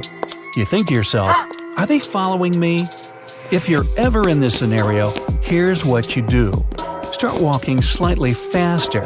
If you hear the person's footsteps catching up with you, then your suspicions are correct. Try to make turns. 3 or 4 right turns are enough to bring you back to your starting position. It'll confirm that the person is after you, since they have no reason to circle the area, and you'll get a chance to disappear. The moment you make a turn, start running until they lose sight of you. If some people are walking by, you can loudly say, "Hey!" and pretend they're your friends. Tell them someone is following you, and ask if they can walk with you to a more public area until you find another way home. Don't go to your house or apartment when you're being followed, even if the group of people is offering to help you get there. This pursuer will then know where you live and might come back later or wait for you to leave the house. But let's assume nobody is on the street and this figure is still behind you. If you're wearing a hoodie, tuck the hood into your sweater to hide it. If your hair is up in a ponytail or bun, let it down as you walk. It'll be harder for your follower to grab your entire set of hair or pull your clothes if they have nothing to hold on to. Now you must lose them. If you've turned off a busy road earlier, you can pretend you've forgotten something by patting your pockets. Say out loud, where is my wallet? As you do so, start walking even faster in the opposite direction. This person will be less likely to pursue someone who's running toward a busy street, and they probably won't run after someone who doesn't have their wallet. Never say you've lost your keys. They'll come in handy later. Don't take your phone out and start browsing or texting. The light from the screen will make it harder for your eyes to adjust in the dark. That and looking through your phone will slow you down. Observe your surroundings and learn your exact location. As you walk, find out the street name, look at the house numbers, and what stores or buildings are around. You'll need these details later. If you can't get away and the side street or alley you're on seems endless, turn around and look at your follower. Look at their clothes, eyes, height, and age. Black hoodie, navy blue pants, green baseball cap. Got it. Then you can give an accurate description to the authorities. Doing that will also send a clear message to this person, "Yup, I see you." People with bad intentions rely on the element of surprise. With a long, hearty eye contact, you'll take that away from them. It'll catch them off guard, and they won't see you as a target. Stand confident with your shoulders back, chin up. Don't look like you're lost or nervous. You'll give off a "I know what I'm doing" vibe. They don't like that. Let's say the green hat guy is brave and decides to approach you and ask for something. Keep consistent eye contact. If they ask you for directions, don't look down or away from them to reach for your phone. You'll become distracted. Just tell them you don't know the way. Their asking is suspicious enough. Who doesn't have a phone with maps these days? If you're carrying books or shopping bags, be ready to drop them as soon as you feel something's off. Holding on to heavy items will slow you down. Now, you'll need your keys. Place them in your palm with the key's teeth sticking out through your fist. If worst comes to worst, you'll have something pointy to defend yourself with, so you can get away. Don't stay quiet. Make a fuss as you try to leave, and yell "fire" instead of "help." People react to that word more often than a call for general help. Plus, nobody wants to chase someone screaming at the top of their lungs and drawing attention to themselves. If they're following you from a further distance, then get your phone out and call the police. That's when you need to know all those details about the street you're on, your location, and the buildings. Stay on the phone with the dispatcher and follow their instructions. Another possible scenario is someone following you in public. If that happens, try to get to a grocery store or anywhere you can lose yourself in the crowd. If your jacket is a different color from your shirt, take your coat off. It'll be harder for this person to identify you. If you walk into a restaurant or coffee shop and your follower is determined, they'll walk in and wait for you. One option is to go straight to the bathroom and stay there for 5 to 10 minutes. They might get tired and leave. If you get out and they're still there, get in line, order something, and casually let one of the staff members know you're being followed. They'll probably do something and keep an eye out for you. Grab your order and sit down. Get on your phone and let your family or friends know where you are so they can come and pick you up or keep you company. While you wait, try these tricks. Yawn. If the person yawns too, it means they've been watching you. Yawning is visually contagious. Pretend to look at your watch. If they check theirs too, they've got their eyes on you. We instinctively mimic the person we have our attention on. To trick them, leave the cafe and walk a little bit down the street until they lose sight of you. Then, as soon as they come out, walk back into the coffee shop. They'll have no reason to walk back in with you unless they were following you. When someone comes to pick you up, ask the staff to guide you to the back exit just to be safe. Avoid walking alone. If you do, keep to busy streets and always be aware of your surroundings. You know, all that stuff that lies beyond your phone screen? Just messing with you. Hey, bottom line, I hope nothing like this ever happens to you. But being prepared for it gives you confidence like nothing else. This is it. The end! You're packing up everything you can in whatever bags you have. Food, clothes, toiletries. The news in the background goes on, red alerts flashing all over the screen. You check your watch, and you know it's time. You haven't even finished packing yet. You rush out of your house and see everyone else lugging suitcases hurriedly.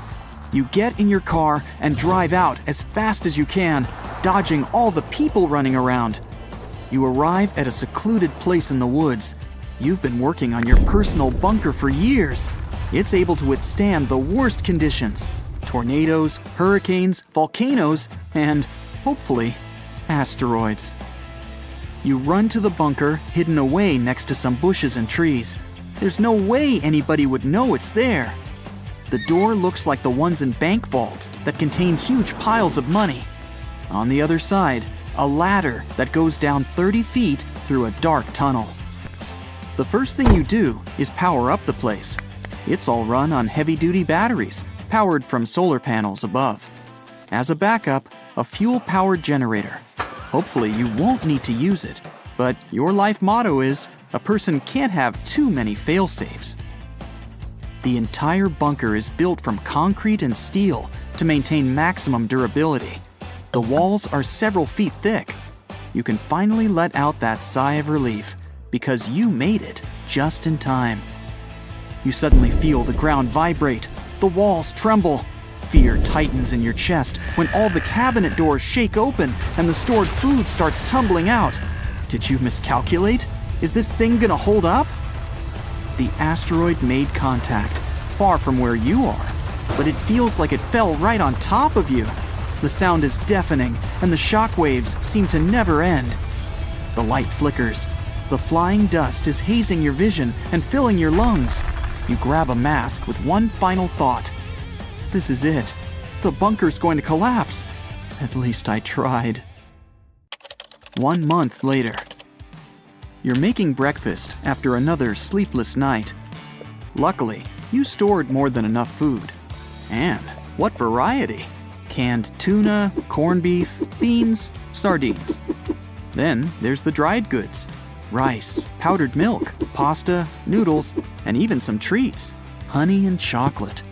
You also allowed yourself soda and juice, but water makes up most of your stored hydrators. This place has been and will continue to be your home for, who knows, weeks, months, years? The thought sends a chill down your spine.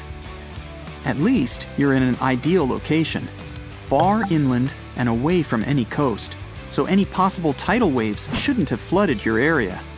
You can't imagine what it looks like up there. Please don't let it be like the dinosaurs Part 2. You need a distraction to take your thoughts away from the worst-case scenario. You walk through your house like a real estate agent giving a tour to potential buyers. At the entrance, you have the living quarters, a couch and coffee table with some outdated magazines and board games. In front of you, a small flat-screen TV with a DVD player. Sadly, no internet, but all those movies should keep you company. On a table nearby, you have a radio and telecommunications speaker that's like your ears and mouth to the outside. You also have your library with all sorts of books. Classics, contemporary, and any genre, as long as it keeps your mind occupied. And if none of that helps you pass the time, there's always the video game consoles linked up to the TV. Ah yes, the gym area. It's modest, just a treadmill and some dumbbells. You try to get plenty of cardio and weightlifting in to keep yourself fit and healthy. Well, for someone living underground like a mole. Of course, you have the kitchen. It's got a good-sized mini-fridge and a stainless steel sink with a bunch of cabinets storing all the goodies. You hook this place up with plumbing and pipes, bringing in clean drinking water. In case those stop working, you have water stored. The bathroom has a functioning toilet, sink, and a shower that's connected to the hot water pump. There's even a washer and dryer nearby. There's also a little workshop area. If something breaks, you can fix it here. You can also build some things out of scrap material. A chair or table if need be. A little figurine to put on the shelf and keep you company. Down some steps, you have another vital piece of the bunker, the greenhouse. It's all on lamps with artificial sunlight for obvious reasons. You'd be way worse off if you didn't have your fresh fruits and veggies. It's all self-sustaining too. Any rotten or bad crops go into making compost for the soil to keep it well nourished. You can forget about relying on meat for protein. Quinoa, beans, lentils, chickpeas, mushrooms, they get the job done. And just in case you're not getting every single mineral your body needs, you manage to stock up on multis. Vitamin D is a big one for life underground without the sun. Not far away from your little subterranean farm is your bedroom. It's got a queen-size bed, nightstand on the right, small wardrobe on the left. You don't have much variety in your attire, but who's gonna notice if you wear the same outfit twice? The dust mites? You go down a ladder to find the generator room. There's a reason why it's further underground and sealed with soundproof material. The generator kicks in every now and then, and it's pretty noisy. It's also hooked up with the ventilation system, so the exhaust goes outside. Then there's the lung room. All these weird-looking boxes are pumps that bring in oxygen from the outside world. But it has an advanced filtration system to clean the air before pumping it into your shelter. Down here is also the storage room. Every spare part of anything goes here. Extra couch, mattress, sinks. Even 2 freezers for those frozen goods, just in case. So, what's a day like in the bunker? First, whip up some breakfast and enjoy a cup of coffee. Then, you head over to the communication radio to hear if there's any news from the outside world. So far, there's been none. As soon as you're done, you head to the greenhouse for some quick farming. You really like being in there because it feels like you're outside enjoying nature. At least a little bit. You pick anything that's ripe and bring it into the kitchen for a wash. And wouldn't you know it, it's lunchtime. You prepare yourself a nice salad of cucumbers, tomatoes, and lettuce. Some beets on the side, pasta, and you eat it up. After lunch, you pop in a DVD you haven't watched in a while. After the movie, you go around and do a quick check on the oxygen levels in water. Today happens to be your scheduled generator checkup as well. You head down to the basement to glance at the fuel level and oxygen filters. All good so far. Though, the thought of an even more extended stay worries you. What if you run out of fuel? You spend a few hours in the workshop tinkering around. Currently, no fixer-upper projects, and you're not feeling especially creative today. So, you head to the gym. Today's leg day. You dread it. Some things never change. Before you know it, it's time for dinner. You heat up some noodles and chill in the living room, listening to some tunes in the music player. This place cost you a little over $100,000, from digging up the site to construction and finally installing all the necessary systems needed for survival. And that's not including the extra food and personal activities for the bunker. Yes, you're lucky. All those luxuries make life good. Almost. Nothing new from the outside world after a whole month. You've always been a bit of an introvert, but this place is starting to push you a little. You're getting lonely. The sound of the radio snaps you out of your thoughts. Static? No, a muffled voice. Someone's trying to contact you. You bolt over to the communication radio, nearly tripping over your own feet from the shock. We made it! Ha! You're overcome with emotion. You've gotten pretty used to your life underground, but it's finally time to swing the door open and head out into the world. Ah, the beauty of nature all around you, the fresh air, and days of meditative rest far away from civilization ahead of you.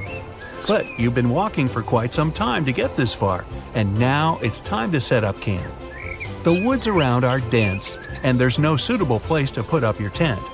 Then you notice a nice green patch completely devoid of trees and only sprinkled with some low-growing bushes.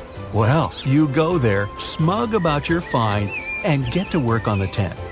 The ground is unusually soft and smooth, but that doesn't bother you too much. All the better. The pegs go into the soil like a knife into butter.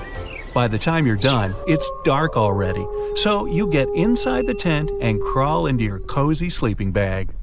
You wake up from a creepy feeling that something's not right. You feel wet? You start wriggling inside your bag, and yes, it's almost completely soaked from below. You rush out of the tent as quickly as you can and see that it's started to sink into the ground. Turns out you've set up camp on a swamp. And you've been lucky too. Swamps aren't always obvious. Sometimes you won't even see them until you're knee-deep in muck and trouble. Getting out of there can be tricky as well. The moss and roots create a soft padding that's slowly pulling you under. And when you try to raise your feet, you might end up without your boots. Telling a forest swamp is fairly easy when you know what to look for. If you're in a dense thicket and see a lush, sunlit glade where nothing but moss and an occasional bush grows, chances are high it's a swamp. You can also check it by stepping lightly on this serene ground. If it feels springy, better stay away. One other thing the swamp can be dangerous for is, surprisingly, a forest fire. If you stay too close to a swamp and start a campfire, it might catch on, especially if there's a strong wind. Swamps and marshes are chock full of tar hidden underneath the layers of water and moss. When it starts to burn, extinguishing it is nearly impossible. Always keep a safe distance from any swamp before starting a campfire. Another common mistake while breaking camp in the wild is not looking up. Let's say you found some solid ground to put up the tent, cleared it from all the nasty cones and stones, and made sure there aren't any anthills close by. You don't want anything to creep inside your sleeping bag at night, do you? The spot you've chosen is perfect, and the tree your tent is leaning to protects you from the wind and rain. You set up for the night, turning off your camping light, and suddenly, your tent is thrashing as if a wild beast has attacked you. Bewildered, you scrambled out and see a huge branch has fallen on top of your tent. The worst thing about this is that you would have seen it coming if only you'd looked up before setting up camp. Half-broken and rotten branches are easy to spot, and it's never a good idea to put your tent straight beneath them. Such a thing can break off at any moment, and you'll be lucky if it doesn't tear your tent and harm you. Crunch. Dozens of tourists make this mistake every year and often pay dearly for it. Looking up will also help you make sure there are no wasp nests or spider nets above you. These might prove even worse than a branch because wasps don't like to be disturbed, and spiders may turn out to be venomous. Now, if you see a beautiful river and decide to break camp on its banks, pay special attention to where exactly you put up your tent as well. If you stay too close to the water, especially in spring or fall, chances are you'll find yourself afloat in the middle of the night. Always check the weather forecast for the day and the night after. If there's a chance of rain, better stay away from any bodies of water, especially rivers. The rain might raise the water level in it and make it burst its banks, drowning your little camp and ruining your vacation. But even if you're far from water, rain could spoil it for you. Say you're once again deep in the forest and tree crowns are protecting you from the weather. Precipitation still gets to the forest floor, but at least it's not as bad as in the open. The next night, when you set up camp in another place, you feel the ground is soft and springy. It's not a swamp though, just the last night's rain has loosened the soil. If you're in such a spot, better move to somewhere solid. Thing is, soft and loose ground might start creeping out from under you at any point. This movement isn't as dangerous as when you're in a swamp, but the pegs of your tent might come loose too, and you'll end up buried underneath a pile of rugs that used to be your tent. And if you decided to set up your camp in a cozy-looking valley, and the rain starts falling when you're already there, well, prepare for a nice floating trip. All the water will naturally go down and into your shelter, eventually finding its way under your tent. No wonder you'll find yourself knee-deep in rainwater when you wake up. Oh, what a great spot for taking a bit of rest after a long walk. It's on a hilltop, so there's no water nearby, the sun's shining, and not a single tree to block it out. Sunbathing here's gotta be fabulous. Well, it seems this way for the first few hours. But when you stay here long enough, you'll see the error of your decision. Direct sunlight on your tent can make it hot in a matter of hours due to the materials it's made of. And you'll feel it on your skin as soon as you crawl inside. Let's just say you won't want to stay in there for long until it's night and the tent's cooled down at least. Same thing with the wind. In an open spot, gusts can reach crazy speeds, and if you haven't been careful while hammering down the pegs, you might say goodbye to your tent sooner than you'd like. It's best to find a spot near a tree that would protect you both from the sun and the wind. Still, don't get tempted to camp near a lone tree when the weather forecast isn't in your favor. Both sunny and rainy weather are okay, but if there's a serious storm coming, a single standing tree will serve as a lightning rod. It's not hard to imagine what may come if lightning strikes a tree you're camping under. Hey, you might get a charge out of it. When winter camping, the weather can be even more treacherous. Remember what I said about direct sunlight? Forget it. In winter, it's best to have the sun shining on your tent. The cold might get to you no matter how cool and expensive your tent is, and the winds are generally much more vicious in the cold season. Direct sunlight will help you cope with much of the cold. One of the more common mistakes hikers make is starting a campfire too close to the tent. Again, the material of the tent conducts heat very well, and it's a good thing when it's warm. But it also catches on fire easily. Sometimes, one spark is enough to burn your shelter to cinders.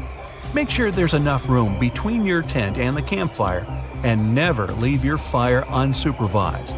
When you go to sleep, it's a rule to extinguish the fire so that you don't wake up to a blazing inferno around you. Insects can ruin even the most exciting hike.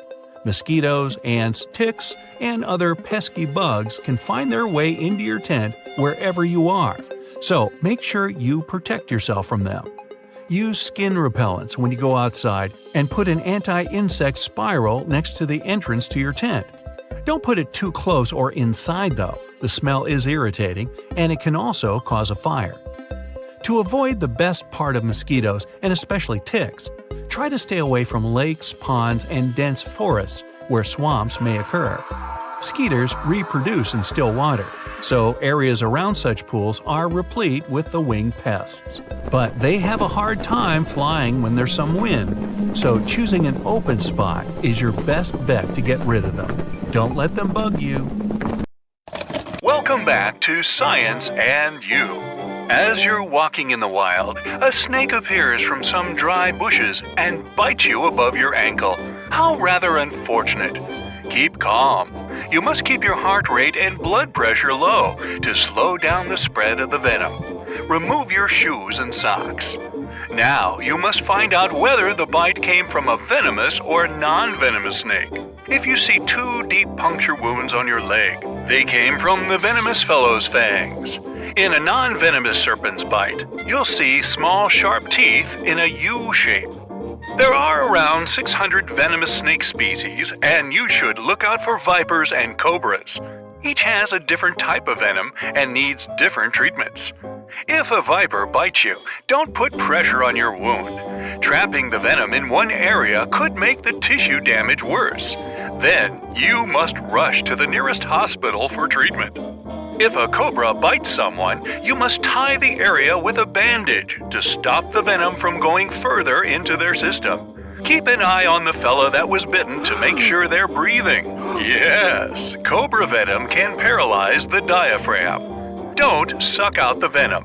It travels so fast into someone's system, you'll achieve nothing. Take a good look at the snake, and if you can, snap a few photos of it to show the medical staff. Try to have good picture composition. Moving on from snakes to allergies. Most people respond to allergens with a runny nose or some sneezing, but others have far more complicated responses. An itchy rash may be a sign of an allergic reaction. It might look like dermatitis, and it can show up a week after your exposure to an allergen. There was a rare case a few years ago. Someone got braces for the first time, and after a week, they developed an itchy rash under their wristwatch and stomach. As it turned out, they were allergic to the nickel in braces. If you get blisters on your skin after sitting in the sun for 1 to 2 hours, it's probably not sunburn, but an allergic reaction. You may also have some skin redness, tiny raised bumps, and scaling. When that happens, go to the emergency room fast. Experts will run tests and give you advice on how to continue from there. Sometimes different medications might cause it too, or fruits such as limes and parsnips can. If you're allergic to pollen, stay away from fruits and veggies. Some of them have proteins like the ones found in pollen, and your immune system responds to it as real pollen. They can trigger the same allergy symptoms such as itchiness, swelling of the mouth, face, and, well, you know the gist. You're trapped in a car during a winter storm. Outside it's freezing, and you begin to shiver. That's a good thing. When temperatures drop below a comfortable level, your body starts to shake. This action boosts your body's surface heat production by 500%. But shivering can only warm you up for so long. After a while, your muscles will run out of fuel and they'll stop contracting. If someone suddenly stops shaking and they grow tired and want to fall asleep, act fast. Bring them indoors, remove any wet clothes, rub their hands and feet, wrap them in blankets, and find warm, dry compresses to apply to their chest, neck, or lower tummy. Never put a warm compress on their arms or legs. The sudden heat will force cold blood back to the heart, brains, and lungs, causing the body's core temperature to drop. While you're driving down an empty road, you hear an emergency radio broadcast about the weather. A tornado watch in your area means that a tornado is likely to happen. But a tornado warning means a tornado has appeared on the radar or has been spotted in person. You should also be on the lookout for hail. It appears when updrafts within a thunderstorm push the rain into the thick clouds and it freezes. But when a tornado is approaching, hail can arrive without rain. Then everything gets quiet. The air becomes still and there's no wind. Suddenly, you'll see the clouds moving quickly in a rotating pattern or toward the sky. You'll hear a loud waterfall sound that will turn into a roar as the tornado gets close. It'll be similar to the sound of trains and jets. Debris will begin to fall, and a funnel-shaped cloud will start to rotate, pulling branches and leaves upwards. If the tornado is not moving to either the left or the right, it might be coming toward you, and you won't realize it until it's too close. Take shelter. Just as you're chilling at home watching TV, you hear an eerie whooshing noise. It sounds like a soft gush of wind, but you confirm there's nothing there after checking all the doors. The next day, you feel pressure in your chest, and it gets worse as the week progresses. The chest pains follow with a dreaded feeling of exhaustion. You can't help but think there's something wrong with your body. But the problems are within your house. You might have carbon monoxide poisoning. When this gas fills your home, it builds up in your bloodstream and it replaces the oxygen in your body. Poisoning can also cause headaches, nausea, and confusion. In those cases, run outside to get fresh air and call emergency service. Also, get a carbon monoxide detector and add it in the hallway or areas where you sleep. Check the batteries twice a year, and when the alarm goes off, step outside and you know who to call. You go ice skating. The ice on the lake seems thicker than it was, and you hear a cracking snap, and you end up in the icy water. First, your body will go into shock because of the sudden change in temperature. Don't worry, it will pass after 1 to 3 minutes. Now, you must find a solid piece of ice and hold on to it. Don't try to climb it. Just put your arms on it, kick your legs, and push the piece forward. It will help you drag your body onto the ice. Once you're on an ice sheet, don't stand up. If you do, your body weight will concentrate on the smaller ice area and it'll break again. Just keep rolling until you're further on the stable ground. What if you have to break the window of a hot car? Car windows have layers of materials that can resist force. Here's what you need to do. Avoid the back windows or the front windshield of the car. They're harder to break. Go for the passenger and driver's side windows. If you've got a hammer, don't hit the glass in the middle. Aim for the edges, where the glass breaks easily. Now, if the windows refuse to break with a hammer, screwdriver, or whatever you've got around, look for a small, pointy rock. If that doesn't work either, then your best bet is your car's spark plug. Pop your hood, pull out the spark plug, break the porcelain casing, and throw the broken ceramic piece anywhere at the window.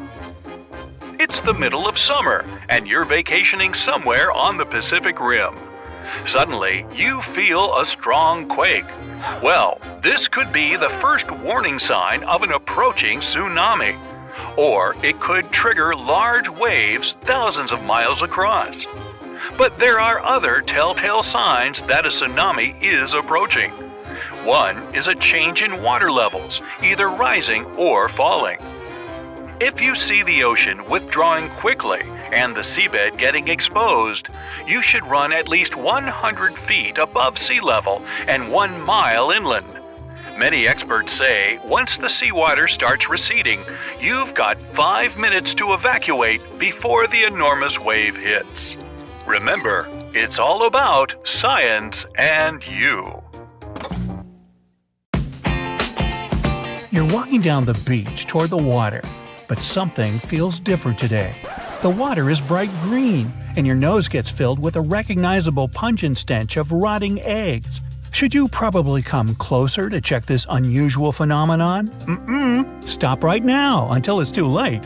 What you see is called a harmful algal bloom, also called algae bloom, and approaching it is a very bad idea. This bloom contains algae that can produce dangerous toxic gases. That's what makes previously popular touristy places deserted and outright treacherous.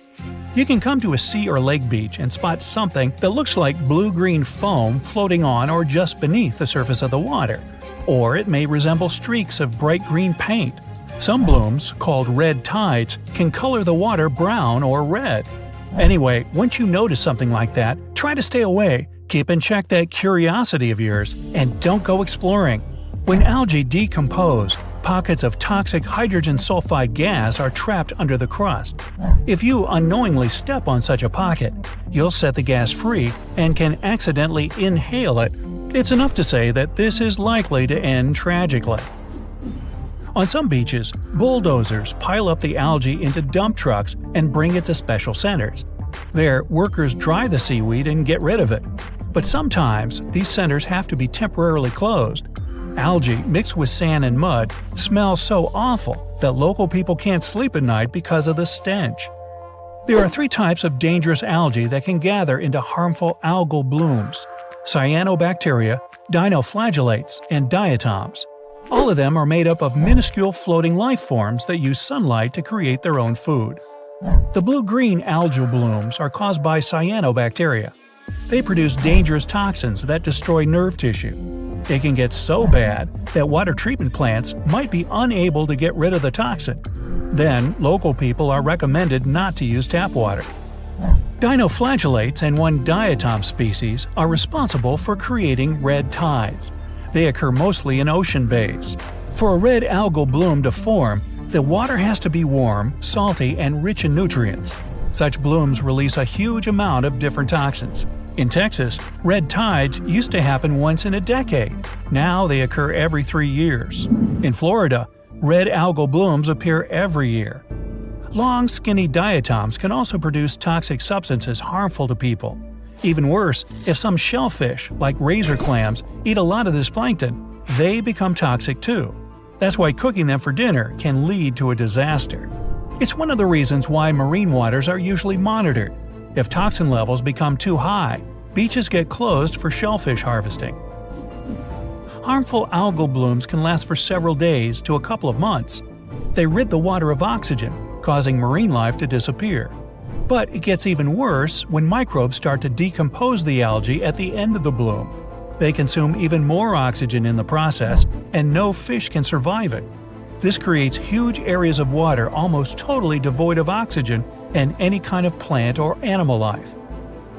Harmful algal blooms appear in the regions with too many nutrients in the water, and the most common of these nutrients comes from agriculture and other industries. Plus, winter monsoons have become warmer and now carry more moisture. This allows algae to gather in huge blooms. Some of them get so gigantic that the thick green swirls can be seen from space. Not all algal blooms are harmful though. Some of them just add a terrible taste to the water, change its color, or produce revolting smells. Unfortunately, you won't be able to tell toxic algae from totally harmless kinds, judging only by their appearance. Algae aren't the only organisms that look deceitfully harmless. Here are other marine inhabitants you should never ever touch. The Urukandji jellyfish, found in Australia, looks tiny and totally innocent. But appearances are deceitful, and this baby, the size of a human thumbnail, is actually lethal. During stinger season, which lasts from November to May, tons of beaches get closed because of these itsy-bitsy creatures. What makes the jellyfish particularly dangerous is their miniature size. You will simply fail to notice one while swimming. Oops. The blue-ringed octopus looks not just harmless, it's breathtakingly beautiful. But don't let the looks fool you. You wouldn't want to disturb this relatively small 8-inch-long creature. It carries enough venom to bring down 26 adults within mere minutes. And once the animal feels threatened, well, you can probably guess the outcome. At the same time, when left alone, the octopus is absolutely docile. The infamous box jellyfish, named for its cubic body shape, lives in the Indian and Pacific Oceans. Stay clear from a creature with a squarish bell and long dangling tentacles. And even if you see only a single tentacle, without the jellyfish attached to it, don't come close or touch it. The box jellyfish can grow up to 10 feet, and each of its tentacles has about 500,000 microscopic harpoons to inject venom. Unlike other jellyfish, box jellyfish are hunters. They can latch onto you by wrapping their slender tentacles around your limb or body. With how dangerous their venom is, it won't be a pleasant experience. The crown-of-thorns starfish got its name because of the venomous spines covering its entire body. The second largest starfish in the world, it can grow up to 20 inches across. They feed on corals, and they eat a lot. Just one hungry starfish can finish off more than 100 square feet of corals within a year. The creatures also tend to have loads of babies. They produce more than 500 million eggs at a time. Really, an overachiever. The fairly small blue-spotted ribbon-tail ray mostly lives in the tropical Indian and western Pacific Oceans, near coral reefs. No more than 14 inches across, the creature has a striking color pattern. It's yellow with electric blue spots on its body and several blue stripes on its tail. But however pretty this animal is, keep in mind that it's also dangerous. It can injure you with venomous tail spines. You can come across lionfish in the South Pacific Ocean and in the Caribbean Sea. Despite what most people think, it's okay to cook these fish. These creatures present real danger when they are alive. You can get accidentally stung by their needle-sharp fins that contain venom. If you're an enthusiastic shell collector, you should know the cone snail by sight. About 4 inches long, the snail looks cute and innocent, but this look is deceitful, especially if you're dealing with a tropical species. Imagine finding a pretty shell and picking it up. You aren't afraid, your diving gloves seem to offer perfect protection. But cone snails have tiny needle-like protrusions they can deploy from their mouths, and those are full of lethal neurotoxins. These harpoons can easily get through your diving suit's fabric, but the worst thing is that the venom contains painkillers. You won't even know you've been stung. The flower urchin got to the Guinness Book of Records as the most dangerous sea urchin on the planet. These creatures live in the Indian and Western Pacific Oceans. And while a flower urchin may look like something you'd love to see in your aquarium, Never ever touch it. Flower urchins have enough venom to make your holiday extremely unpleasant. Or short. The reef stonefish, the world's most venomous fish, knows how to camouflage. Oh goody. It can blend into the surroundings so well you won't even notice it even if you're paying attention. This makes it all too easy to step on the fish. Once the creature feels threatened, like when you're accidentally trying to crush it, it extends the venomous spines growing along its back. The more pressure, the more venom the fish produces. The creature remains dangerous even taken out of the water. The Indonesian needlefish isn't venomous, doesn't have sharp teeth, and will most likely stay as far away from you as possible. The danger lies in the fish's body shape. After all, it wasn't called the needle for nothing. Needlefish swim near the surface. In case of danger, they launch themselves out of the water, and their speed can reach 37 miles per hour. Their long, sharp jaws turn the fish into flying spears. The striped surgeonfish got its name because of the spines growing near the base of its tail. When the fish feels in danger, it moves the tail and reveals these scalpel-shaped spines. If you don't hurry to move away, you can get several nasty cuts. Keep in mind that some species are also venomous. Hey, have a nice day at the beach, y'all! That's it for today. So hey, if you pacified your curiosity, then give the video a like and share it with your friends. Or if you